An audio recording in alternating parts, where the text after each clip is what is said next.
Welcome back kabayan sa Crime Scene Tagalog Stories. Bago natin simulan ang kwento ngayon, siguraduhin nakasubscribe ka na para hindi mo ma-miss ang ating mga susunod na true crime episodes. Ngayon, babiyahe tayo patungong Indonesia para sa isang kwentong puno ng pagtataksil, kasakiman at isang planong nauwi sa isang napakadilim na krimen. Nagsimula ang lahat kay Zoraida Hanum, isang single mom na nakahanap ng bagong pag-asa noong 2011. Nakilala at pinakasalan niya si Jamaluddin, isang kilalang huwes sa Negeri Medan Court sa Hilagang Sumatra. Tulad ni Zoraida, biyudo rin si Jamaluddin at may 2 ng anak. Pagkatapos ng kasal, lumipat sila sa isang eksklusibong subdivision sa Royal Monaco Complex sa lungsod ng Medan. Hindi nagtagal, nasundan ang kanilang pagsasama ng isang sanggol na babae. Sa malaking bahay na iyon, 4 lang silang nakatira. Si Jamaluddin, si Zoraida, ang anak ni Zoraida sa unang asawa at ang bago nilang sanggol. Ang 2 nakatatandang anak naman ni Jamaluddin ay nakabukod na. Ang isa ay ganap ng doktor, samantalang ang isa naman ay nag-aaral sa isang universidad sa Jakarta. Sa mga unang taon, simpleng bahay at pamilya lang ang inaatupag ni Zoraida. Pero kapalit ng pagiging misis ng isang maimpluwensyang huwes, naging marangya ang kanyang buhay. May sarili siyang luxury car na may personal driver para sa paghahatid sa mga bata at sa kanyang pagmamanipula ng pera. Kasama na rito ang pamamahala sa isang malaking taniman ng palm sa Hilagang Sumatra na ipinundar ng kanyang asawa. Sa mata ng publiko, perpekto ang pamilya, pera, kapangyarihan at komportabling buhay. Pero sa likod ng magagandang pader ng kanilang tahanan, dahan-dahan nang nag-crack ang kanilang relasyon. Hindi nagtagal, lumabas ang totoong kulay ni Zoraida. Naging sobrang mukhang pera at kontrolado niya ang bawat galaw ng tahanan, bagay na kinasawaan at kinatakutan ni Jamaluddin. Sa sobrang layo ng loob nila sa isa't isa, naghanap ng init sa ibang babae si Jamaluddin. Nang malaman nito ni Zoraida, hindi siya basta nakalit lang, gumawa siya ng paraan. Inutusan niya ang sarili niyang personal driver na palihim na buntutan at bantayan ang bawat galaw ng asawa. Isipin mo ang pakiramdam. Araw-araw kang minamatyakan, bawat galaw mo binabantayan, at pakiramdam mo ay nasasakal ka na sa sarili mong bahay. Hindi na kinaya ni Jamaluddin. Desidido na siyang makipaghiwalay at kumuha na ng abogado para sa kanilang diporsyo. Pero si Zoraida, hinding-hindi siya pumayag. Dahil sa matinding tensyon sa bahay, nagsimulang maglabas ng sama ng loob si Zoraida sa kanyang personal driver, ang mismong taong inutusan niyang manmanan ang kanyang asawa. Sa simula, mga simpleng reklamo lang, pero kalaunan, naging madilim at nakakakilabot na ang mga kwentuhan nila. Isang araw, direktang inalok ni Zoraida ang driver na tulungan siyang patayin si Jamaluddin. Sa sobrang gulat ng driver, agad itong tumanggi. Pero doon pa lang malinaw na, tumubo na sa utak ni Zoraida ang ideyang iligpit ang sarili niyang asawa. Naghahanap na lang siya ng tamang taong gagawa nito. Dumating ang pagkakataong iyon noong 2018. Nakilala ni Zoraida si Jeffrey, isang natalong kandidato sa politika. Nagkaharap ang dalawa sa paaralan ng kanilang mga anak dahil magkaklase ang mga ito sa elementarya. Nagsimula ang lahat sa simpleng kumustahan tungkol sa eskwela hanggang sa unti-unting naikwento ni Zoraida ang mga problema niya sa buhay may asawa. Naging mabilis ang paglapitan ng loob nila sa isa't isa hanggang sa tuluyan na silang nagkaroon ng lihim na relasyon. Pagkaraan ng 1 taong pagkikipagrelasyon sa ilalim ng lamesa, gustong makipagkasundo at makisama ng tuluyan ni Zoraida kay Jeffrey. Pero kasabay nito, matigas pa rin siyang tumatangging permahan ang diborsyo nila ni Jamaluddin. November 2019, mga ilang araw na lang bago formal na ihain ni Jamaluddin ang diborsyo sa hukuman. Nakipagkita si Zoraida kay Jeffrey sa Coffee Town, isang sikat na cafe sa Ring Road area sa Mitan. Doon inilatag ni Zoraida ang isang maitim na plano. kailangang mamatay ni Jamaluddin. Bakit? Dahil kapag namatay ang asawa niya bago formal na maipasa ang diborsyo, legal niyang mamanahin ang lahat ng ari-arian at yaman nito bilang biyuda. At kapag nakuha na niya ang pera, pakakasalan niya si Jeffrey. Si Jeffrey naman napatay kay Zoraida at handang gawin ng lahat ay agad na pumayag sa brutal na planong ito. Para masigurong malinis ang execution, ipinasok ni Jeffrey sa usapan ang kanyang kapatid na si Riza Pahlavi. Isang simpleng tindero si Riza na gipit sa pera noong mga oras na yon. Kinabukasan, nagkita silang muli sa Coffee Town kasama na si Riza. Doon direktang tinanong ni Riza si Zoraida kung seryoso ba talaga siya sa pagpapaligpit sa sarili niyang asawa. Walang kurap na sumagot si Zoraida. Seryosong seryoso. Nagpaawa pa siya kay Riza.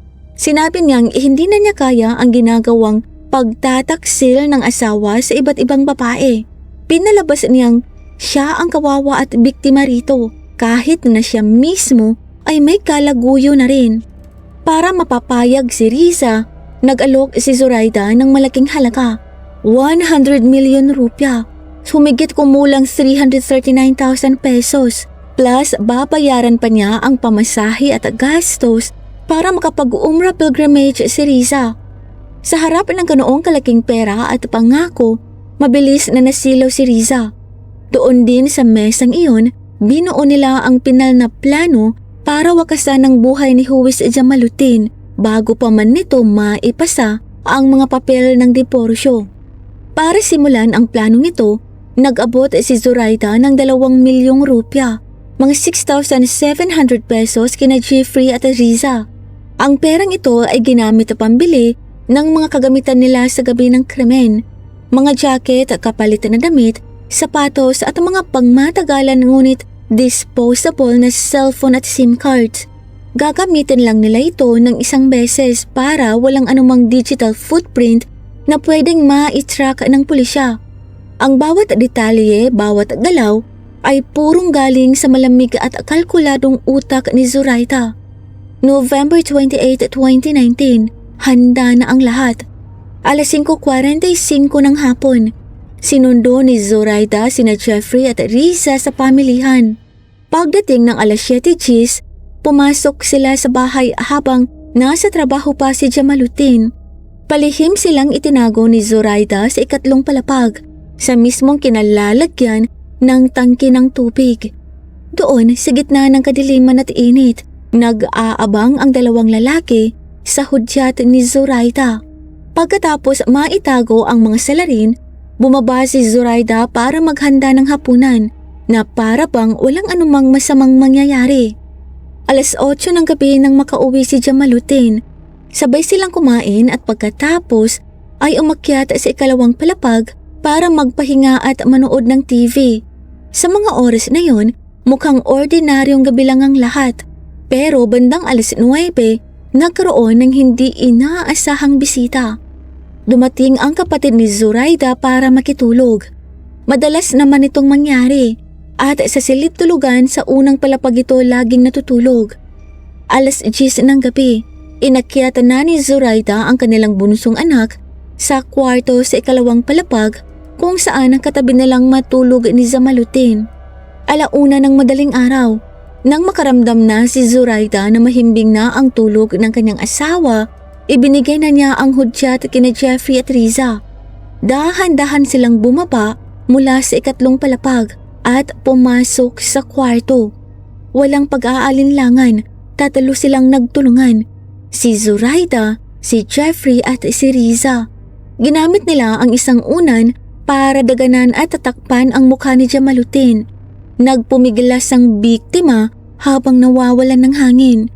Sa gitna ng nakakakilabot na eksenang iyon, biglang nagising ang batang anak ni Zoraida. Pero sa halip na magpanik, ipinakita muli ni Zoraida ang kanyang malamig na sikolohiya. Sa gitna ng naghihingalong asawa, buong kalmado niyang inalo at pinatulog ulit ang bata. Nang masiguro niyang wala ng buhay si Jamaluddin, bumalik sina Jeffrey at Riza sa ikatlong palapag. Ang orihinal na plano, Magtatago sila roon hanggang kinabukasan, kung kailan magpapanggap si Zoraida na nagulat na lang na inatake sa puso ang kanyang asawa. Pero nagkaroon ng aberya. Nang suriin ni Zoraida ang bangkay, napansin niya ang isang pasang nangingitim sa ilong ni Jamaluddin, isang malinaw na ebidensya ng pagkasakal na pwedeng makasira sa kanilang alipay. Nagpanik si Zoraida. Mabilis niyang inilipat ang bata sa kwarto ng mas nakatatandang kapatid nito. Saka dali-daling tinawag sina Jeffrey at Riza para baguhin ang plano. Doon nabuo ang bagong ideya. Papalabasin nilang naaksidente sa kalsada si Jamaluddin. 4:00 ng madaling araw, pinalitan ni Zoraida ang damit ng bangkay. Isinuot niya rito ang pang-exercise uniform na madalas isuot ng asawa kapag Biyernes ng umaga bago pumasok sa opisina. Pagdating ng 5:00, ipinasok ang bangkay sa kotse ni Jamaluddin. Si Jeffrey ang nagmaneho ng sasakyan habang si Riza naman ay nakamotor sa likod bilang tagabantay. Si Zoraida nanatili sa bahay bilang remote commander. Nagpapadala ng mga utos sa pamamagitan ng cellphone para idirekta ang bawat galaw ng dalawa. Ang plano sana ay dalhin ang bangkay sa Birastagi at doon ihulog ang kotse sa bangin. Pero dahil sa matinding traffic patungo roon, nagbago ang isip ni Zoraida.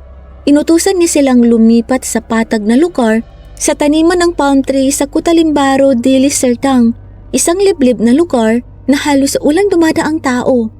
Pagdating doon, ibinangga ni Jeffrey ang kotse sa isang punong kahoy hanggang sa mawasak ang harapan nito.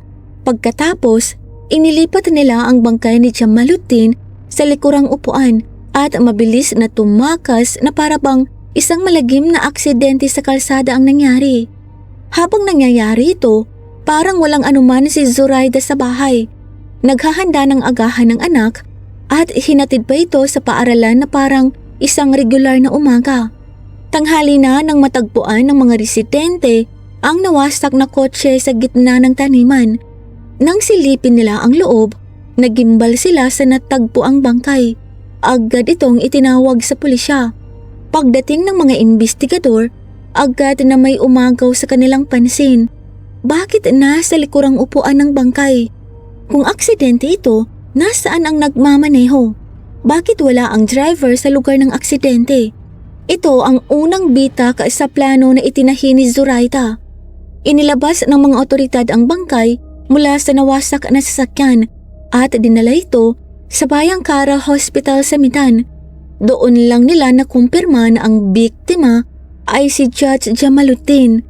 Mabilis na pinatunguhan ng pulisya ang pamilya at agad na sumugod si Zoraida sa ospital. Doon ibinigay ni Zoraida ang isang napakahusay na pagtatanghal. Humagulhol siya ng iyak, nagmamakaawa at pinalabas na siya ang pinakanasaktan sa biglaang pagkamatay ng kanyang asawa. Nalinlang niya ang halos lahat ng taong nakapaligid sa kanya. Sinalo niya ang simpatsya ng marami habang patuloy na nagluluksa. Pero hindi naging madali para sa mga investigador na bilhin ang kwentong aksidente. Ipinatawag si Zoraida para magbigay ng pahayag. Ayon sa kanya, nagpaalam daw ang kanyang asawa noong Biyernes ng umaga para mag-ehersisyo at may susunduin daw ito sa Kuala Namu Airport. Sinabi niyang hindi siya nagtaka dahil yun naman daw ang karaniwang gawain ng kanyang asawa kapag Biyernes. Nang humingi ang pulisya ng pahintulot na isagawa ang autopsy sa bangkay, biglang tumanggi si Zoraida. Siya lang sa buong pamilya ang matigas na umayaw rito, bagay na lalong nagpalakas sa hinala ng mga investigador. Dahil dito, itinuloy pa rin ng mga otoridad ang pagsusuri sa bangkay at doon lumabas ang katotohanang nagpalabas ng totoong kulay ng krimen. Ayon sa autopsy result, namatay si Jamaluddin dahil sa kawalan ng hangin o suffocation. Walang anumang senyalis ng pag-atake sa puso. Malusog ang puso ng judge bago ito namatay. At ang mas nakakagimbal, lumabas sa forensic examination na namatay ang biktima Humigit kumulang 9 na oras bago nangyari ang umano'y aksidente sa taniman. Ibig sabihin, patay na si Jamaluddin noong midnight pa lamang. Malayo sa sinabi ni Zoraida na nagpaalam pa sa kanya ang asawa noong alas 5 ng umaga. Dito na nagsimulang magbago ang takbo ng imbestigasyon.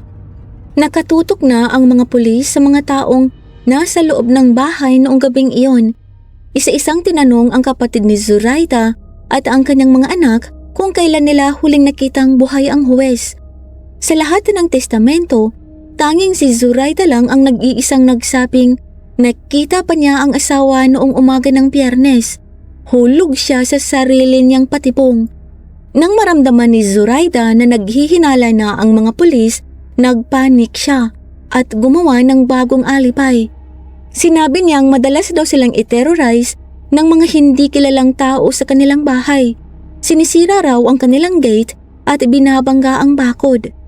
Pero nang tanungin ng pulisya ang dalawang anak, payak at mabilis ang sagot ng mga ito. Kailanman ay walang sinumang sumira o bumangga sa kanilang bakod. Para tapusin ang lahat ng duda, kinuha ng mga investigador ang footage ng CCTV sa bahay ni Jamaluddin. Napansin nilang binura ang mga file noong gabing nangyari ang krimen. Pero sa tulong ng digital forensics, na-recover ng pulisya ang binurang data mula sa systems recycle bin at doon nabuksan ang buong katotohanan. Sa malinaw na kuha ng CCTV noong gabing iyon, kitang-kita si Zoraida habang palihim na pinapapasok ang dalawang lalaki sa kanilang bahay. At bago sumapit ang madaling araw, huling nahagip sa kamera ang dalawang lalaking iyon na lumabas mula sa garahe gamit ang kotse ni Jamaluddin na sinusundan ng isa pang lalaking nakamotor. Dahil sa nakuhang-kuha mula sa CCTV, lumitaw ang buong katotohanan. Huli sa sarili niyang patibong si Zoraida. Nang pusasan at arestuhin ng mga otoridad si Zoraida, nagimbal ang buong Indonesia. Sa mga pambansang balita, siya ang inosenteng misis na halos mamatay sa iyak sa ospital, kaya't hindi mawari ng publiko at ng kanyang sariling pamilya kung paanong ang nagluluksang byuda ang siya palang pumatay sa sarili niyang asawa. Hindi na rin nagtagal ang pagtatago ni na Jeffrey at Riza. Nang matunton at madakip ng mga pulis ang dalawa, mabilis na nagkantahan ng mga ito. Isiniwalat nila ang bawat detalye ng madilim na planong buong buo at malamig na kinalkula ni Zoraida. Doon din lumabas ang totoong motibo sa likod ng brutal na krimen. Isang katotohanang ibinunyag mismo ng abogado ni Judge Jamaluddin. Naisip mo ba kung magkano ang halaga ng buhay ng isang tao para kay Zoraida? 48 billion rupya, humigit kumulang 163 million pesos. Iyon ang kabuoang halaga ng ari-arian ni Jamaluddin. Dahil formal ng maghahain ng diborsyo ang huwis noong December 1, naisip ni Zoraida na kapag natuloy ang hiwalayan, mahahati ang pera at mapupunta ang malaking bahagi nito sa mga anak ng huwes sa unang asawa. Ayaw niyang maghatid kahit isang sintimo. Kaya bago pa sumapit ang takdang araw ng diborsyo, 3 araw bago ang December 1, kinailangan niyang iligpit ang asawa noong November 28 para legal niyang makuha ang buong pamana bilang byuda. Sa korte, inilabas din ni Jeffrey ang lahat. Inamin niyang pumayag siyang sumama sa pagpatay dahil ipinangako sa kanya ni Zoraida na pakakasalan siya nito at sabay nilang lalasin ang napakalaking yaman ni Jamaluddin. At hindi lang iyon, ibinunyag din sa paglilitis na bago pa man nila isinagawa ang karumal-dumal na pagpatay noong gabing iyon, nagawa pa ni Zoraida at Jeffrey na magtalik sa loob mismo ng bahay habang wala si Jamaluddin. Sa gitna ng paglilitis, napailing na lamang ang hukom sa matinding pagkamangha at pagkabigla sa kawalan ng awa ni Zoraida. Ang lahat ng manipulasyon, ang paggamit sa ibang tao, at ang pagiging malamig ng kanyang utak sa bawat hakbang ay nagpakita na wala na siyang bakas ng pagiging tao. Dahil sa kanyang matinding kasakiman, At sa pagiging utak ng krimen, iginawad sa kanya ang pinakamabigat na parusa, sentensyang kamatayan. Pero ang nakakapangilapot, kahit narinig na niya ang sarili niyang hatol, wala pa ring anumang pagsisisi sa kanyang mga mata. Ito ang kanyang naging pahayag laban sa korte. Dismayado ako sa hukumang ito. Tinitingnan lang nila ang posisyon niya nang hindi isinasaalang-alang ang nararamdaman ko bilang babae. Kahit na nanggaling din sila sa tiyan ng isang ina. Wala man lang silang kaunting awa na para bang ako ang pinakamasamang tao rito, na para bang ginawa ko ito ng walang dahilan. Isipin mo yun, hanggang sa huling sandali, pinalalabas pa rin niyang siya ang biktima. Isang taong kayang pumatay ng walang kakurap-kurap at pagkatapos ay ikakatuwiran pa na siya ang inapi. Samantala, hinarap din ni Jeffrey at Riza ang kanilang parusa. Dahil ginamit lang sila bilang mga kasangkapan sa plano, mas mababa ang naging sentensya sa kanila. Si Jeffrey ay nabigyan ng parusang pagkakabilanggo habang buhay, samantalang si Riza naman ay nasintensyahan ng 20 taong pagkakakulong. At dito nagtatapos ang isang kwento ng isang pag-ibig na napalitan ng kasakiman, at ang isang planong akala ni Zoraida ay magbibigay sa kanya ng lahat, ngunit maghahatid pala sa kanya sa sarili niyang sentensyang kamatayan. Ito lamang po para sa araw na ito. Maraming salamat po sa pagsubaybay. At para po sa early access sa ating mga upcoming videos, join po kayo sa ating Crimes in Tagalog Stories Fam. Nasa description po sa ibaba ang link. Ito lamang po para sa araw na ito. Magkita po tayo sa susunod na kwento. At sa muli, mag-ingat po tayong lahat. Paalam!